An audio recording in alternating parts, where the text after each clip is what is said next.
우선 우리 경제에 이제 대충 이런 주제를 하려고 그래요. 첫 번째가 이제 성장률이 하락하고 역동성이 저하되고 있습니다. 역동성 저하. 역동성 저하가 제일 문제인데, 그 다음에, 됐습니다.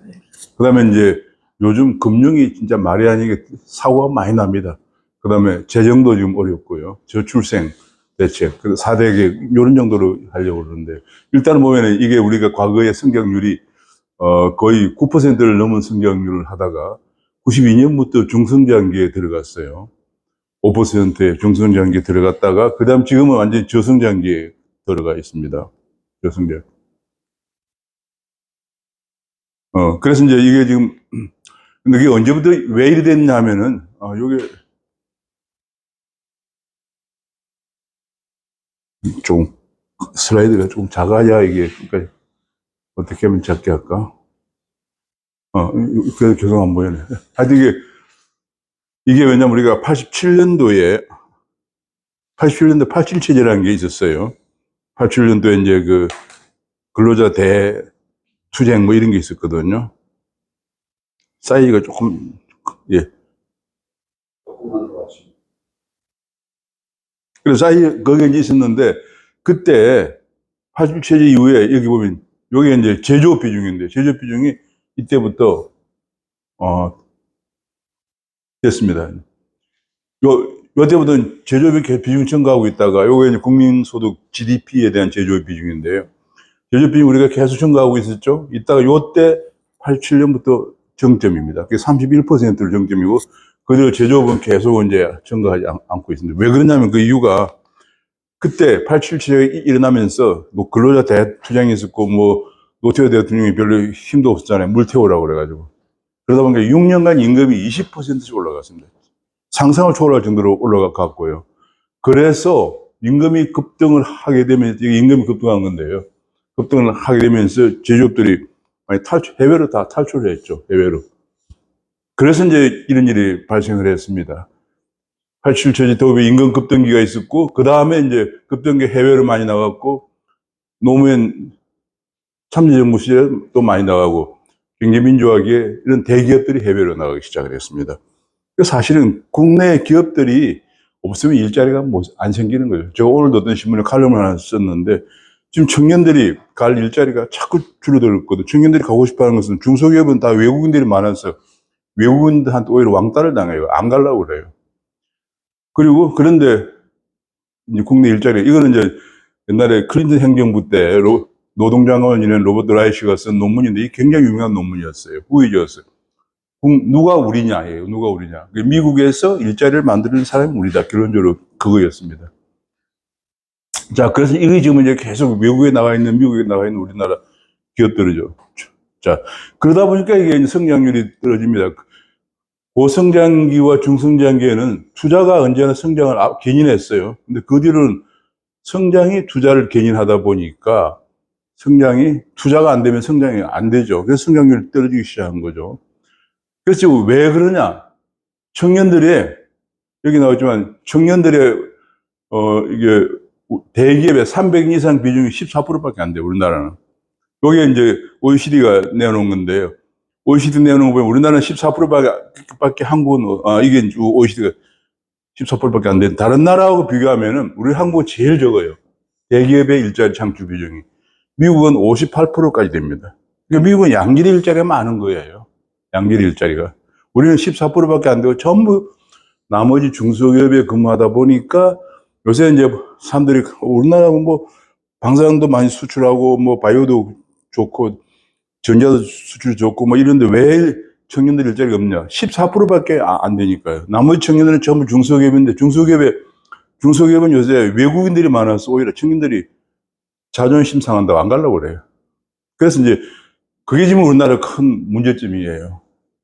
대기업 일자리가 더 늘어야 되는데 대기업을 일을 하게끔 하면은 우리나라 반기업 정서에 반한다고 그래서 좌파 정권들이 계속 반대하죠. 그러면 이제 나머지가 서비스업인데 서비스업은 전부 다 도소매업 숙박업이 중심이에요. 도소매 숙박업. 그러니까 거리만 보는 데마다 도소매 숙박업 음식점, 도소매 숙박 음식점이에요. 그다음에 운수업 이런 거고. 그다음에 이제 제일 이제 고부가치 서비스업이 금융인데요. 금융은 말이죠. 금융은 5%가 안 돼요. 왜냐하면 금융은 규제 산업이에요. 늘 가끔 이런 생각을 해보면 돼요. 음식점과 도소매업은 그렇게 많아도 규제를 안 받는데 왜 금융 규제를 받을까? 한마디로 말해서 퇴직하고 공무원들이 가면 고액 연봉을 받을 수 있는 데가 금융업이기 때문에 그래요. 퇴직하고 어느 음식점 가봤자 그건 아예 안 가죠. 그래서 가서 고액 연봉을 받을 수 있는 산업은 딱 쥐고 있는 거예요. 안 내놓고 규제하고 있다가 자기가 가려고 그러는 거죠. 우리가 은행장 같은 거, 회장 같은 데 어떤 데는 뭐 은행장, 회장이 서로 다른 라인을 타고 내려 싸우게 됐어요. 왜냐하면 은행장, 회장은 연봉이 20억, 30억이거든요. 그러니까 절대로 은행 안 내놓습니다. 그러다 보니까 우리나라가 서비스업이 저생산성이 돼가지고 우리나라 저생산성의 근원이 서비스업의 규제 때문에 그렇습니다. 그래서 한때는 이제 신재윤 금융위원장이 있을 때 텐텐 정책이라고 그래서 10년 안에 자기가 10%까지 올리겠다, 싱가포르 수준을 올리겠다 했는데 결국은 안 되고 말았어요. 왜냐하면 1년짜리 뭐 금융위원장 와가지고 계속 긴 정책을 할 수가 없죠. 그런데 이제 대개 이제 싱가포르 같은 경우는 금융이 발달하니까 어떤 일이 생기냐면 금융은 고급 인력이 필요하니까요. 싱가포르에는 세계 유수의 경영대학원들이 다 싱가포르로 왔어요. 인재를 양성하려고, 공급해 주려고. 그 다음에 그러다 보니까 금융과 그 대학이 발전하니까, 교육산업이 발전하니까 컨퍼런스가 많아서 마이스 산업이라고, 그게 발전. 싱가포르는 그래서 임금이 올라갈수록 산업이 더 발전하는 거예요. 그러니까 싱가포르 1인당 공수도 지금 7만 불 정도 되거든. 우리가 이제는 4마리용이 아니고 우리는 도저히 못 따라가죠. 우리는 제조업 중심이기 때문에 임금이 올라가면은 우리 경제가 성장이 안 되는 그런 구조입니다. 그런데 그 서비스업인 구조, 그중에서 금융이 고부가치화 돼야 되는데 이거는 제가 보기에는 엄청난 혁명이 일어나지 않으면 안 돼요. 왜냐면 퇴직 공무원들이 절대로 금융회사에 못 가도록 하는 특별법이 나오지 않는 한 안 될 거예요. 자, 그래서 이제 우리가 계속 뒤지고 있다는 얘기고요. 그리고 이제 뭐 두바이 같은 거 참고로 한번 보시면 두바이가 얼마나 잘하고 있는가 한번 보시면 제가 이제 재작년에 두바이를 갔다 왔는데 정말 대단합니다. 두바이는 이 금융기를 중심지를 키우기 위해서 아예 그냥 법원도 독립적인 법원을 만들고 영어로 공용어를 쓰고요. 아예 그렇게 해서 여의도에 한 3분의 1쯤 되는 그 안에는 두바이 국제금융 중심지 그래가지고 영어를 쓰면서 완전히 영국의 법을 적용하는 그렇게 해서 지금 저기 10대 핀테크업으로 키우고 있는 상황인데, 자, 문제는 그러다 보니까 87년을 계기로 우리가 주저앉다 보니까 92년부터 모든 게 이제 악화되기 시작해요. 분배구조가 악화되고, 그게 아까 92년부터 우리가 5% 성장기로 떨어지는 때입니다. 그러니까 분배구조가 악화되고, 우리나라가 그 월드뱅크가 칭찬하는 게 뭐냐면 성장도 높으면서 분배구조가 개선돼 왔었거든요. 이 진위 계수가 내려오면 개선되는 거거든요. 그러다 92년부터 분배구조가 악화되고 됩니다. 이게 이제 성장률이 높으니까 분배구조가 성장 높으면 일자리 많이 생기니까 그래요. 성장률 낮아지니까 일자리 없으면 분배구조 악화되고요. 그 다음에 중산층 비율도 떨어집니다. 중산층 비율도. 그러다 보니까 이제 자꾸 이제 악순환이 반복되는 게 복지를 더해달라. 복지 예산이 늘어나죠. 그래서 결국은 이렇게 되는 거예요. 지금 우리나라 가장 구조적 문제가 성장률이 떨어졌는데, 그래서 이제 분배 욕구가 더 커지고 있는데, 이게 여기서 성장률을 올리면서 분배구조 욕구가 좀, 줄어드는 이런 방향으로 가야 되는데 갈 것이냐. 제가 보기에 갈 것은 거의 힘들다 생각입니다. 지금 구조로서는. 그래서 OECD가 전망하기를 한국은 좀 있으면 잠재 성장률이 1.7%까지 떨어지는데 가장 빨리 떨어집니다. 미국은 올라간다고 그랬어요. 미국 실제 트럼프 시기에 잠재 성장률이 올라갔거든요. 자, 그런 문제점이 지금 한국의 성장률이 제가 윤 대통령이 들어서 경제 부분은 경제는 정치적인 게 아니니까 잘하지 않았 했는데, 냉정히 우리끼리 얘기하면 지난번에 주경호 부총리, 지금 최상 부총리, 제가 개인적으로 다 잘 아는 분들이지만 경제를 완전히 지금 살려놓고 있지 못해. 제가 대통령이라면은 그 사람들 국회의원 공천 주면 안 돼요. 내가 주경호한테 몇 번이나 얘기했어요. 지금 1.4%가 작년 1.4%였거든. 1.4%가 총선에 이기지 못한다. 왜냐면 경제가 1.4% 그러면 거의 서민들이 일자리가 없다는 얘기거든요. 근데 어쨌거나 성장 동력도 좀 떨어지고 있다는 게 지금 문제고요. 그래서 이제 잠재 성장률 자체가 지금 2.0%까지 떨어졌다는 얘기인데 어떻게 올릴까? 그건 요 대응입니다. 요 분야가 요게 이제 그 총요소 생산성인데 그건 기술 혁신이 아니면 안 되죠. 벤처금융이나 교육계획이 돼야 되고요. 그 다음에 이제 투자는 투자 환경이 개선돼야 되고 노동 투입률이 떨어지고 마이너스는 이건 출생률이 올라가야 되겠죠. 근데 윤 정부 경제팀이 이 문제의 중요성을 인식 못하는 것 같아요. 지금 아주 걱정인데요. 제가 윤 대통령을 지지하는 사람 입장에서 너무 걱정을 많이 하고 있습니다.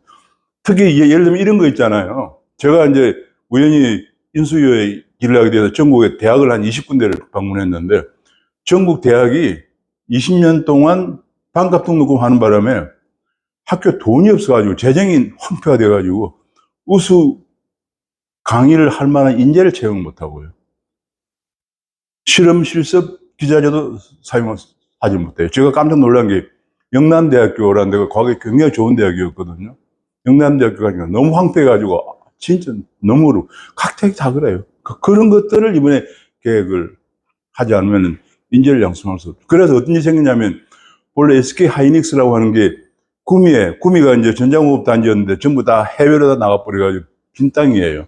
그 빈 땅에 SK 하이닉스를 유치하려고 했는데 SK 하이닉스도 좋다고 그랬어요. 그런데 최종적으로 SK 하이닉스가 포기하고 용인으로 가겠다는 이유가 대구에 한 20개 대학이 있는데 반도체에 일을 할 수 있는 인력이 양성이 안 되는 거예요. 그러니까 그만큼 대학이 황폐화되었고요. 제가 부산에 가서 어떤 전기차 자동차 회장하고 얘기를 해보니까 자기도 부산엔 대학이 한 25개쯤 있는데 전기차를 만들 인력이 없다는 거예요. 25개 대학이 다 허당해. 지난 20몇 년 동안 반값 등록금 하고 중고등학교 평균화를 벌써 30년째 하면서 애들이 다 그냥 한마디로 쓸모없는 애들만 챙긴 거예요. 그러니까 이제 그 자동차 회사도 할 수 없이 수도권에 기흥에다가 연구단지를 따로 땅을 사서 지었다 그러더라고요. 그런 문제가 지금 이제 해결되어 있는데 그래서 이제 저희가 요 한 가지는 제가 조금 기여한 것 같아요. 이 문제를 대통령 당선자에게 보고해서 우리 대학 이름은 완전히 앞으로 이게 안 된다 그랬더니 30개 글로컬 대학을 육성하겠다. 그게 이제 글로컬 대학이 나온 거거든요. 30개 대학을 3조 원을 앞으로 5년간 지원한다는 얘기인데 저는 그 이전에 대학의 반값 등록금 자체가 없어져야 돼요. 자, 그 다음에 이제 요새 금융이 진짜 문제입니다. 왜냐하면 여기 쭉 나와 있지만 금융은 문제가 연일 터집니다. 지금 해결도 안 되고 있어요. 왜 그런가? 가장 큰 이유는 금융의 수장들이 금융을 모르는 사람들이기 때문에 그래요. 자, 금융감독원장 검사하다 왔으니 금융을 몰라요. 금융위원장들은 기획재정부에서 국제금융 라인 대학에 일을 하다가 와서 1년간 일하고 갑니다. 금융을 전부 다 모르는 거야. 그래서 이런 사건들이 계속 터집니다. 해결도 하나도 안 되고 있어요. 자, 간단히 한번 보면 이런 겁니다. 어떻게 터지느냐 하면 이제, 여기서부터 보면 되는데, 이게 제일 중요한 건데요. 경기가 안 좋아서 금리가 떨어지잖아요. 금리가 떨어지면은 사람들이, 집값이 많이 올라가겠구나 생각해가지고 부동산 개발업자들이 돈을 빌려서 땅을 사서 건물을 짓기 시작합니다. 그런데 집값이 떨어지면 어떻게 될까요? 빌린 돈을 갚지 못하는 거. 그게 부동산 PF 대출, 프로젝트 파이낸싱 부실이에요. 처음에 이제 금리가 떨어지면 이게 포인트가 안 되는 것 같아요. 하여튼 그러다가 이제 집값이 급등하면 PF 대출이 급등하다가 집값 하락하면 거기서 이제 부실되죠. 요걸 갖다가 이제 보통 예일대학의 실력 같은 사람은 비이성적 과열이다. 비이성적 과열 시대에 정책으로 대응을 해야 된다는 했는데 그런 대응을 전혀 하지를 안 했거든요. 그래서 어떤 일이 발생했느냐? 그 빌려간 돈들이 PF 부동산 회사들이 빌려간 돈들은 처음에 땅을 매입할 때 부동산 회사들은 대개 자기 돈이 한 3%밖에 없어요. 자기 돈 없어요. 이건 여담인데 제가 딸만 둘이 있으니까 전에 우리 딸이 이제 둘째가 한의사인데 건설업자 회장이 자기 아들하고 결혼해달라고 막 졸랐는데 내가 안 된다고 그랬어요. 왜냐면 그 돈이 없는 거 뻔히 알거든. 왜냐면 그 건설회사는 자기 돈이 없어요. 그래가지고 땅 살 때부터 돈을 빌립니다. 그리고 인허가를 받으면 그때부터 빌린 거 갚고 또 돈을 빌리고요. 그래서 분양하고 준공을 하는데 지금 분양과 준공이 안 된 거예요. 왜냐하면 그러니까 전부 다 부실에 대해서 지금 문제가 된 건데, 그게 도미노 충격이 일어난 건데요. 지금 이게 제가 보여준 이유가 2011년도에 저축은행 사태 때 PF 대출 규모가 12, 3조 밖에 안 됐는데도 저축은행 11개가 문을 닫았습니다. 16개가 문을 닫았네요, 보니까. 근데 지금 PF 대출이 작년 3, 4분기 말에 134조였어요. 그 중에서 이제 증권회사가 제일로 그 연체율이 높고 뭐 저축은행 연체율이 높고 그렇습니다. 근데 이 사람들이 어떤 일이 벌어졌냐면요. 막 이제 금리가 낮아지고 앞으로 딱 집이 분양이 잘 될 것처럼 착각을 해가지고 증권회사에서는 금리가 낮으니까 예금 금리가 한 2%도 안 돼요. 그걸 갖다가 건설사가 몇 프로에 빌리냐면 8%에서 9%에 빌려가거든요. 그러니까 가만히 앉아서 빌려가기만 하면 6, 7% 이익이 남잖아요. 그러니까 막 증권회사 임원들은 자리에 있지 않아요. 전부 건설회 차에 다니면 우리 돈 빌려가라 이래가지고 작년에 금융권 연봉킹이 증권회사에서 나왔어요. 46억을 받았어요. 상여금하고. 근데 그거는 빌려간 돈 있잖아. 그거 다 지금 한 푼도 받지 못하게 됐거든요. 근데 왜 작년에 보너스를 엄청 받았어, 그 사람들은.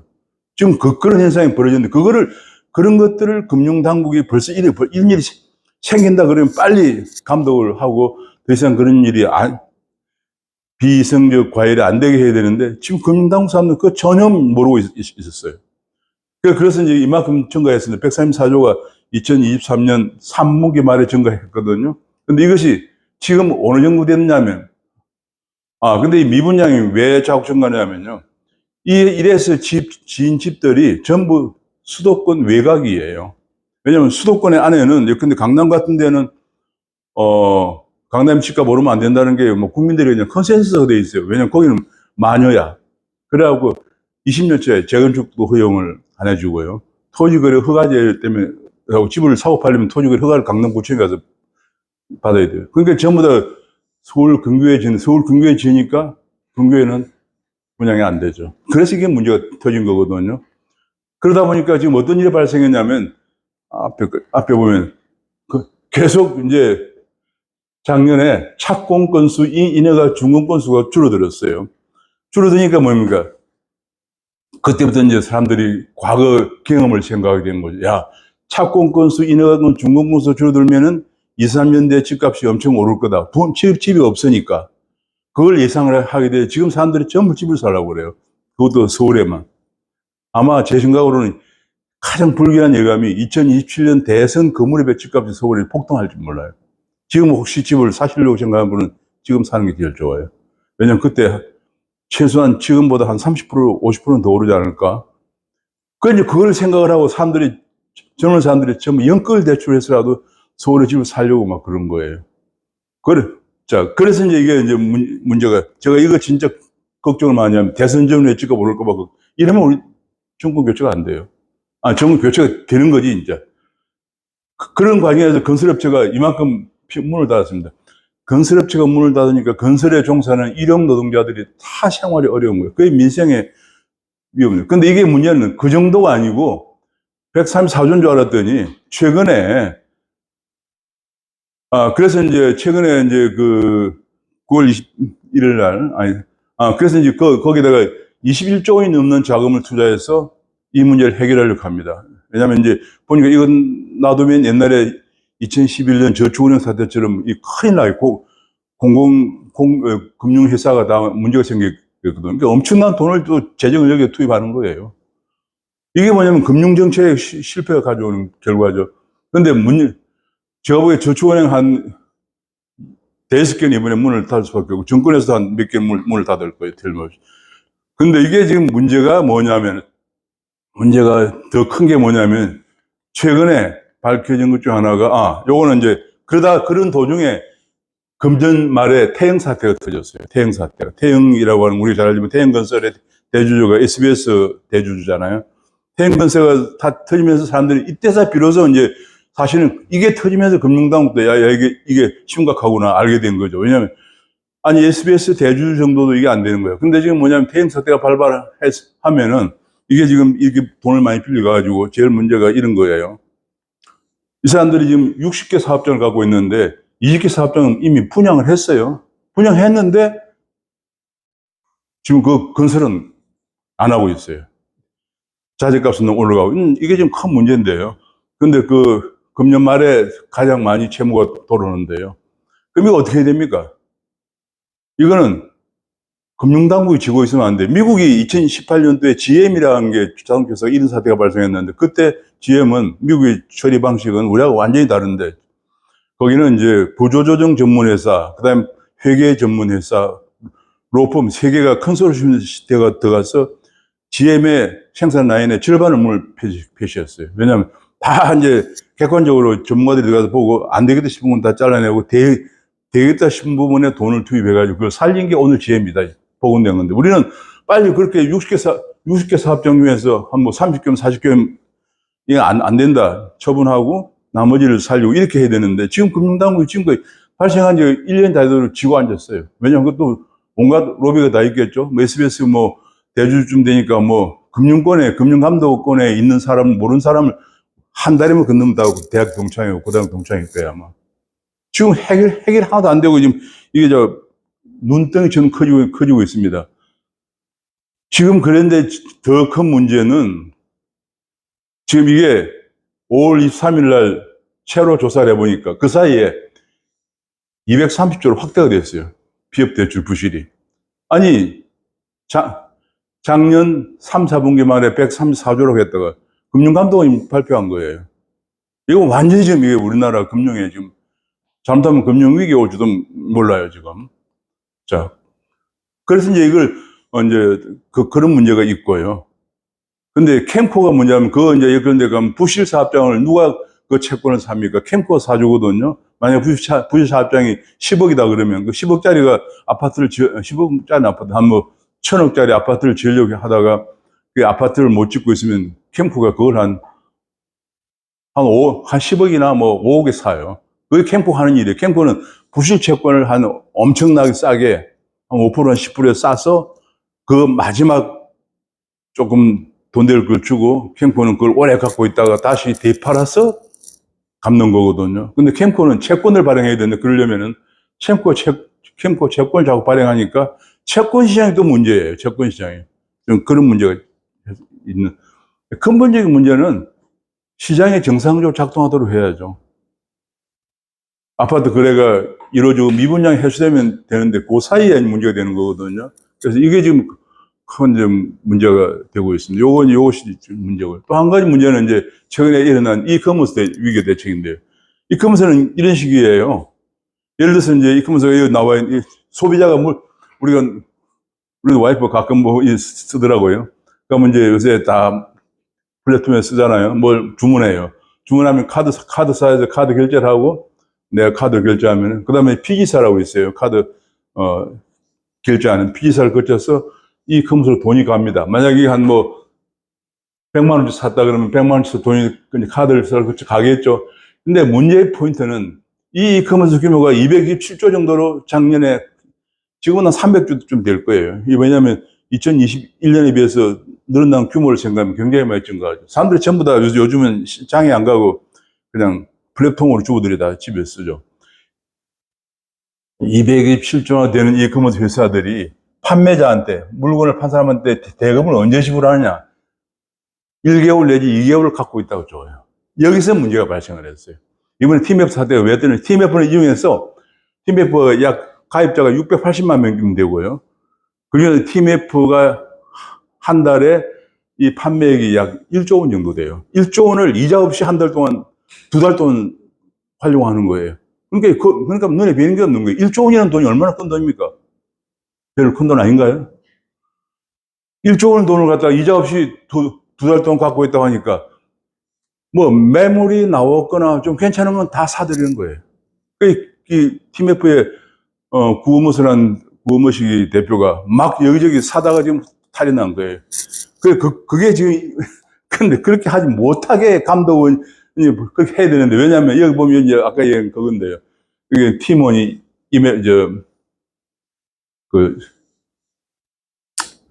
플랫폼이죠. 그런데 요 대금 지급 일이 저희 조사를 해봤는데요. 위메프 같은 경우는 2달 뒤에 대금을 넣어줘요. 2달 동안 그 돈을 1조 원 돈을 활용하는 거예요. 근데 다른 데 보면은 옥션이라든지 C마켓, 네이버 같은 경우에는 고객 배송이 완료됐다 그러면 그때 돈을 주는 거예요. 판매자가 배송을 완료했다 그러면. 그러니까 이 사람도 돈을 이용을 할 겨를이 없어요. 이용을 안 해요. 근데 이 사람들은 다 이용을 하는 거예요. 여기서 이제 아직 쿠팡은 안 터졌는데 좀 있으면 터질지 몰라요. 위메프하고 티몬이 대표적으로 2달 뒤에 너무 오래 1조 원이라는 돈을 한 달에 1조 원이니까 2달이면 2조 원 돈을 하는데 어떻게 했냐. 이렇게 막 사세를 확장하는 거죠. 계속. 뭐 싱가포르에. 본래 이 사람은 내가 보기에 약간 악의가 있는 게 본사를 싱가포르에 설립했어요. Q10이라고. Q10. 본사를 싱가포르에 해놓고 막 온데 사방. 왜냐면 한국에 돈이 한 달에 이자 없이 1조 원씩 굴리니까 뭐 웬만한 이런 데 가서 다 사들이는 거예요. 문어발식으로. 그러다가 어떤 일이 발생했냐면은 구형배네요. 너무 확장하다가 미국에 있는 위시라는 걸 사려고 그랬는데 2,400억에 샀는데 사서 금방 돈을 남겨서 팔려고 한 3천억 받으려고 했는데 그러지 못하고 2천억에 양도를 했어. 벌써 400억 손해를 봤잖아요. 그럼 어디 몇 거예요? 그렇게 이런 일이 생기면서 고객의 대금을 판매자한테, 물건을 판매자한테 줘야 되는데 못 주는 사태가 발생해서 이번 일이 터졌습니다. 자, 이래서 뭐 규모가 얼마나 지금 피해가 나올지도 잘 모르는 상태고, 우선 정부에서 이걸 해결하고 또 정부는 그렇다니까 1조 2천억 돈을 투입합니다. 이 사태를 해결하기 위해서. 구형배라는 사람이 탐욕을 결과 생긴 걸, 탐욕과 또 정부의 금융당국에서 아니, 이 커머스 회사를 회사 고유 자금하고 판매 자금을 분리해서 관리를 해야죠. 회사 자기 자본금이 있고, 그런 걸 관리하고 감독하고 결제일자를 아까처럼 물건이 전달되는 날에 바로 지급하도록. 그것만 감독했으면 이런 일 안 생기는 거예요. 근데 제가 보니까 금융감독원장은 검사하다 와가지고 전혀 이런 건 모르고 일이 터지면 그때 가서 이제 막 설치는 타입이죠. 자, 가계부채 대책. 이건 굉장히 어렵습니다. 지금 이제 조금 줄어들긴 하는데 여전히 높은 비율이고요. 아파트 가격이 올라가니까 이제 아까 했지만, 2027년, 6, 7년에 가서 아파트 가격이 많이 오를 거야. 하니까 젊은 사람들은 지금 안 사면은 언제 삽니까? 막 억지로 빌려서 사는 거죠. 예, 매매. 이게 이제 큰 문제인데, 이거는 막을 수는 없어요. 본인들이 다 그렇게 다 하니까, 지금 특히 젊은 사람, 집 없는 사람 같은 경우에, 어디, 강남 어디에 앞으로 집값 많이 오르는데 사겠다는데 그걸 어떻게 막습니까? 우리가 공산주의도 아니고. 제일 좋은 거는 청년들이 살려고 하는 동네야. 집을 많이 공급하면 되는데, 또, 강남 지역은 아까 지금 토지 거래 허가제인데다가 재건축을 안 해줘요. 그러니까 집 공급이 안 돼. 집값 더 올라가요. 근데 그 중에서 허가를 받은 동네가 있어요. 반포죠. 허가를 받은 동네는 희소 가치가 있으니까 엄청 올랐어요. 30평대 아파트가 60억까지 올라갔어요. 그래서 살려고 한 사람이 있단 말이에요. 왜냐하면 27년, 6년 되면 더 오를지 모른다. 그러면 제일 좋은 방법은 청년들이 원하는 지역에 소형 아파트를 많이 공급하는 거. 이런 정책 써야 되는데, 집은 어디다 있냐? 집은 전부 다 외곽에다 공급해요. 의정부 위에 동네에 동탄 밑에, 예? 너무 머니까 뭐합니까? 출근하기 아니, 출근하는데 2시간씩 하는데 어떻게 근무를 합니까? 그러니까 GTS까지 만들어 주겠다나요. 그게 국가 예산을 쏟아내는 거예요. 근데 실제로 의정부에 어디죠? 양주, 그다음에 또 그런데 그 다음에 밑에, 동탄 밑에까지 내려갔잖아요. 인간적으로 거기서 출퇴근을 못 해요. 저 옛날 한국은행 다니다가 이제 학교를 갔는데, 한국은행 다닐 때, 동탄보다 조금 가까운 동네에 사는 아파트에 있는 사람인데, 그 직원은 매일 6시에 출근해요. 해가지고 한국은행 옆에 목욕탕에 목욕하고 앉아있다가, 그리고 9시 반에 들어옵니다. 그런 일을 하는데, 그렇게 하면서도 청년들이 원하는 직주 건접이라고 그래서 직장과 주택이 가까운데 소형 재개발도 하고 재건축도 하고 많이 공급해 주는데 그 생각을 안 합니다. 왜? 그 생각하면 이제 오세훈 씨도 봐요. 오세훈 씨도 그렇게 했다가 나중에 혼날까 봐서 쉽게 하면 강남에 집 가진 사람들한테 집값 올려줬다고 자기가 나중에 대통령 후보 안 될까 봐서 지금 하나도 안 해주고요. 박원순이랑 똑같아요. 저기 어디 뭐 금호동 같은 데 가면 산비아리에 주택이 많잖아요. 재개발을 해가지고 그거는 주택을 많이 공급하면 되는데 그거 하면 또 그 지역 동네 사람들한테 이익을 줬다고 욕먹을까 봐서 안 해요. 원희룡 대표적으로 윤정부의 제일 실패한 장관이 원희룡 장관이에요. 원희룡 장관은 장관 되기 전에 제가 이제 1시간 반 정도 인터뷰를 했어요. 좀 만나자고 그래요. 제가 이제 인수위에서 인수위 사무실 바로 옆이라서. 왜냐니까 앞으로 어떻게 하면 좋으냐 그래요. 제가 그랬죠. 집주 건접 가까운 데 많이 공급해야 된다. 청년들이 원하는 데 공급해야 된다. 저기 동탄에다 의정부 멀리 막 이런 데 하면 안 된다. 근데 원희룡 장관은 아무것도 안 하고 1년 반을 보냈어요. 그러니까 뭐 지금 이 난리가 난 거예요. 자, 그게 이제 큰 문제고요. 부동산은 금리 가지고 한국은행 총재는 또 엉뚱하게 아니 금리는 고용이나 물가를 보고 결정해야 되는데 부동산 가격은 아까 했지만 그 비이성적 과열이 될 때는 DSR이나 LTV 등 거시건전성 규제를 하면 돼요. 2008년도 미국에서 위기가 났을 때 세계 학자들이 다 전문가들이 연구한 결과 앞으로 금융 규제는 거시건전성을 한다고 그래서 한국의 금융감독원에도 거시건전성 국이 생겼거든요. 내가 요새 최근에 조사해 보니까 없애버렸더라고요. 이게 뭘 아이디어가 그런데 안 가는 거죠.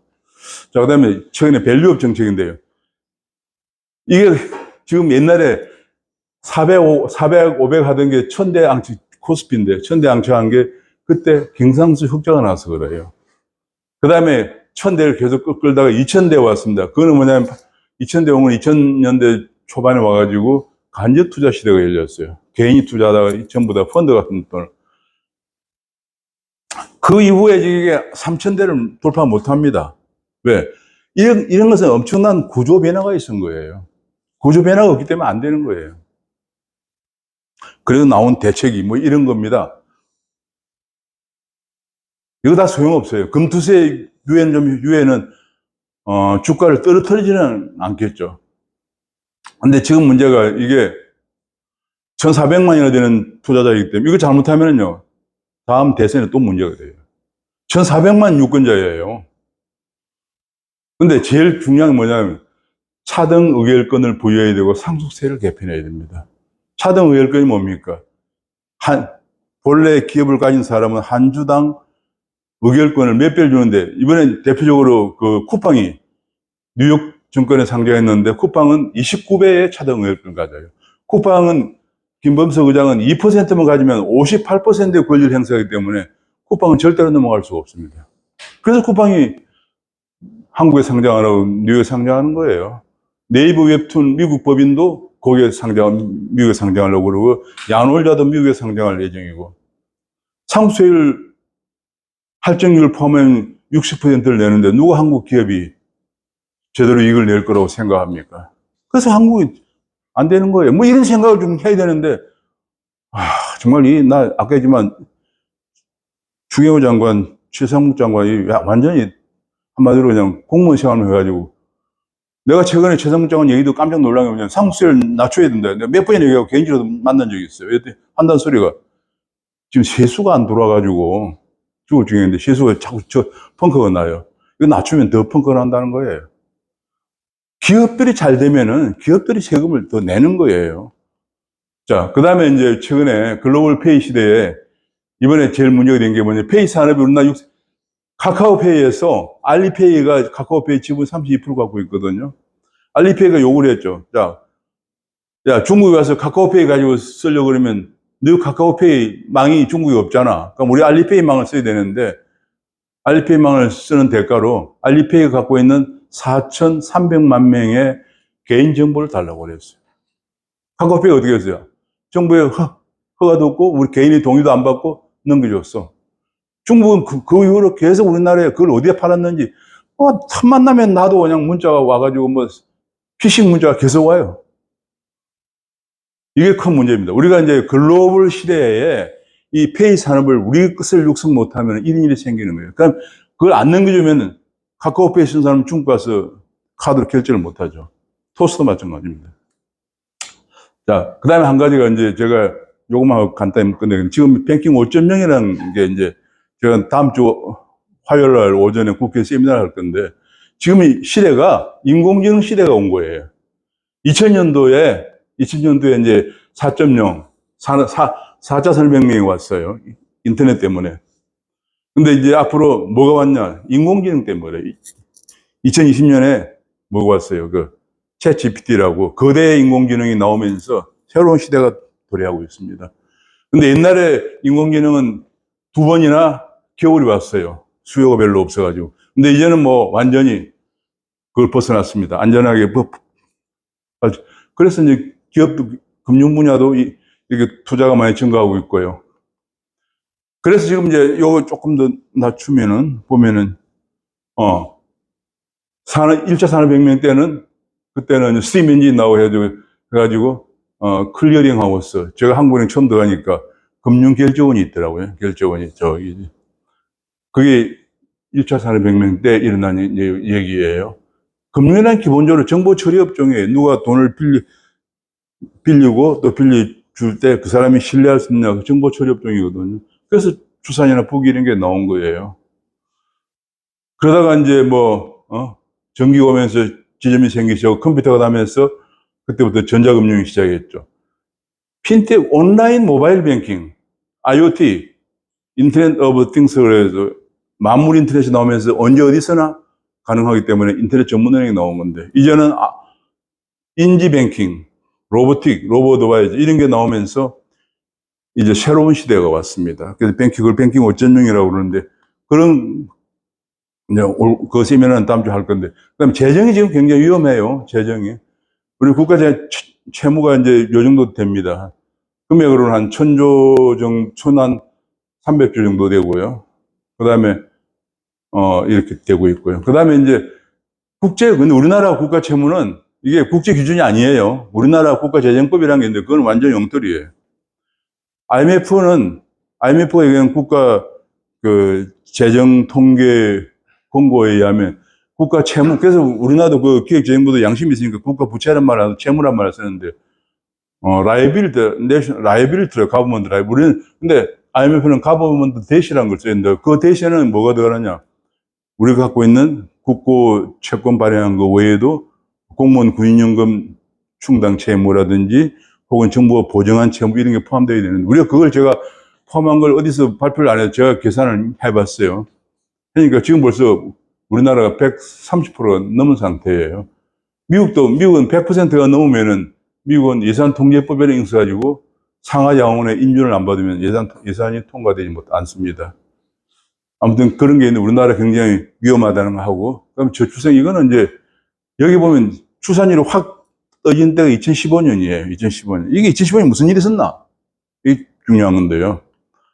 요건 제가 이제 인수위원회에 있으면서 대통령한테도 보고를 한 사항이라 대통령이 지방시대위원회라는 걸 만들기로 된 계획인데, 이게 왜 했냐? 2015년에 수도권의 GDP가, GRDP라고 그래요. GRDP가 비수도권을 능가하기 시작한 거예요. 이 얘기는 수도권에서 생산 활동이 더 많이 일어나기 때문에 청년들이 수도권으로 한 3, 4년 뒤부터 모이기 시작합니다. 근데 서울의 집값이 비싸고 하기 때문에 괴로움을 느끼게 하면서 이런 문제가 생깁니다. 앞에 요게 굉장히 중요해요. 왜 이때부터 떨어졌나? 이걸 이제 연구를 해야 돼요. 그래서 이제 제가 인수위 보고서에서 이런 걸 냈습니다. 서울은 왜냐면 그래서 학교 출산율이 0.5예요.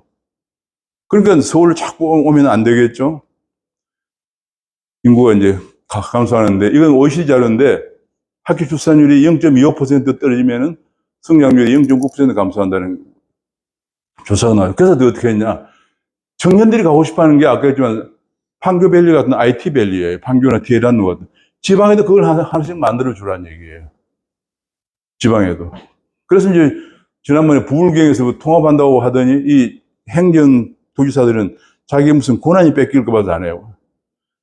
왜냐면 부울경 같은 데는 경북 같은 데 이런 데 태국에 포스트도 있고 우수한 학교가 많잖아요. 그리고 거기에 공장들도 있고. 그런 걸 IT 밸리를 하나씩 만들어 판교처럼 해주면 청년들이 수도권 안 몰릴 거다. 이제 그래서 그게 미국의 케이스를 제가 써놓은 건데, 그러다 보니까 이제 나중에 어떻게 하기로 했냐. 지방에 12대 첨단 전략산업부를 만들겠다 하고 이제 나온 거예요. 제가 은근히 한 3개월 동안 많은 일을 도와준 것 같아요.